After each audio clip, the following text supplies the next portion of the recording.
నమస్తే ఫ్రెండ్స్, నేను Durga. Welcome back to Ayush Chinnu vlogs. ఈరోజు మన ఛానల్లో నేను మీతో టీ టైమ్ స్నాక్ అయిన సన్నకార పూసని ఎలా ప్రిపేర్ చేసుకోవాలో మీతో షేర్ చేసుకోబోతున్నాను. ఇది ఇంట్లో చాలా క్విక్గా, చాలా సింపుల్గా, ఈజీగా చేసేసుకోవచ్చండి. ఎవరైనా గెస్ట్లు సడన్గా వస్తే టీ టైంలో ఇది స్నాక్గా ఇవ్వడానికి చాలా పనికొస్తుంది. అంతేకాకుండా మనం ఇది 1 మంత్ వరకు దీన్ని స్టోర్ చేసుకోవచ్చు. అది ఎలా ప్రిపేర్ చేయాలో నేను మీతో ఇప్పుడు షేర్ చేసుకోబోతున్నాను. దానికంటే ముందు మన ఛానల్ని ఫస్ట్ టైం చూస్తున్నట్టయితే సబ్స్క్రైబ్ చేసుకోండి.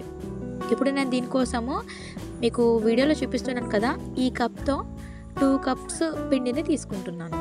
మీకు ఇంకా క్వాంటిటీ ఎక్కువగా కావాలంటే మీరు ఎక్స్ట్రాగా తీసుకోవచ్చు. వాటికి తగ్గ మెజర్మెంట్స్ని యాడ్ చేసుకోండి. ఇప్పుడు ఈ పిండిని నేను స్ట్రైనర్తో మంచిగా జల్లించుకుంటున్నాను. దానివల్ల ఏంటంటే రవలుగా ఉండకుండా మంచిగా వస్తుంది. ఇప్పుడు దీంట్లోకి రుచికి సరిపడా ఉప్పుని, కొంచెం పసుపుని యాడ్ చేసుకొని ఒకసారి చేత్తో అంతా మిక్స్ చేసేయండి. అప్పుడు బాగా కలిసిపోతుంది. ఈ పసుపు అనేది కలర్ కోసం వేయండి. ఇప్పుడు దీంట్లో ఒకేసారి కాకుండా కొంచెంగా వాటర్ని యాడ్ చేసుకుంటూ కలుపుకోండి. ఇది మరీ చపాతీ పిండిలా కాకుండా వీడియోలో చూపిస్తున్నాను కదా, అలా కొంచెం స్మూత్గా ఉండేలాగా పిండి ముద్దను కలుపుకోండి. ఎందుకంటే మనకి అది కొట్టంలో వేసి ప్రెస్ చేసినప్పుడు కొంచెం హార్డ్గా ఉండకుండా మంచిగా ఈజీగా వచ్చేస్తుంది. అందుకోసమే ఇలా ప్రిపేర్ చేసుకోండి. ఇప్పుడు మనము కారపూస ఒత్తుకునే కొట్టం ఉంటుంది కదండి, దానికి ఆయిల్ని ఈవెన్గా అప్లై చేసేయండి. అప్పుడు పిండి అనేది దానికి అంటుకోకుండా ఉంటుంది.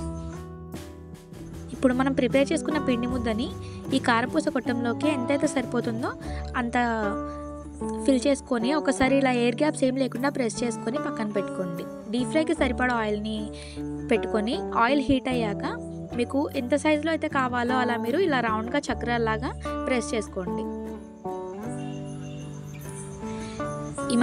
ఈ ప్రాసెస్ చేసినప్పుడు సిమ్లో పెడితే ఆయిల్ ఎక్కువ పీల్ చేసుకుంటుంది. అదే హై ఫ్లేమ్లో పెడితే ఈ కారపూస అనేది మొత్తం మాడిపోయి చేదొచ్చేస్తుంది. సో అందుకే మీడియం ఫ్లేమ్లోనే మంటను అడ్జస్ట్ చేసుకుంటే బెటర్ అండి.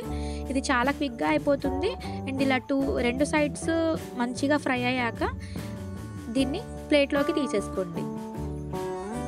అలాగే మిగిలిన పిండిని కూడా ఇలాగే మొత్తం మీకు కావాల్సినట్టు రౌండ్గా చక్రాల్లాగా తీసేసుకొని సేమ్ ఇలాగే 2 వైపులా మంచిగా ఫ్రై అయ్యేలాగా తీసేసుకొని ప్లేట్లోకి తీసేసుకుందాం.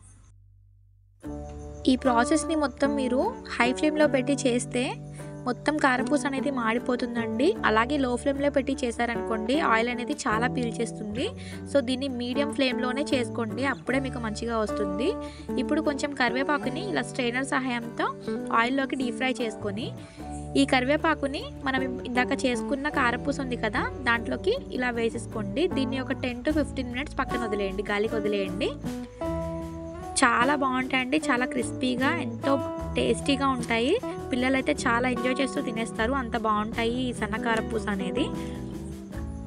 ఒక 10 to 15 మినిట్స్ పక్కన పెట్టేశాక దీన్ని మనము ఒక ఎయిర్ టైట్ బాక్స్లోకి మొత్తం దీన్ని అంటే ఇలా కొంచెం పీసెస్గా చేసేసి ఎయిర్ టైట్ బాక్స్లోకి కనుక పెట్టేసి స్టోర్ చేస్తే ఒక 1 మంత్ పాటు పాడవకుండా బాగుంటాయి. ఎప్పుడైనా సడన్గా ఇంటికి గెస్ట్లు వచ్చినప్పుడు కానీ టీ టైంలో స్నాక్స్గా కానీ చాలా బాగా పనిచేస్తాయండి. పిల్లలు కూడా ఎప్పుడైనా స్కూల్కి వెళ్ళి వచ్చినప్పుడు ఇంట్లో వాళ్ళకి స్నాక్స్ ఏమీ లేకపోతే ఇవి కొన్ని వేసి ఇవ్వండి, చాలా బాగా తినేస్తారు, అంత బాగుంటాయి ఇవి. మీకు కనుక వీడియో నచ్చినట్టయితే లైక్ చేయండి, షేర్ చేయండి, సబ్స్క్రైబ్ చేయండి. Thank you for watching.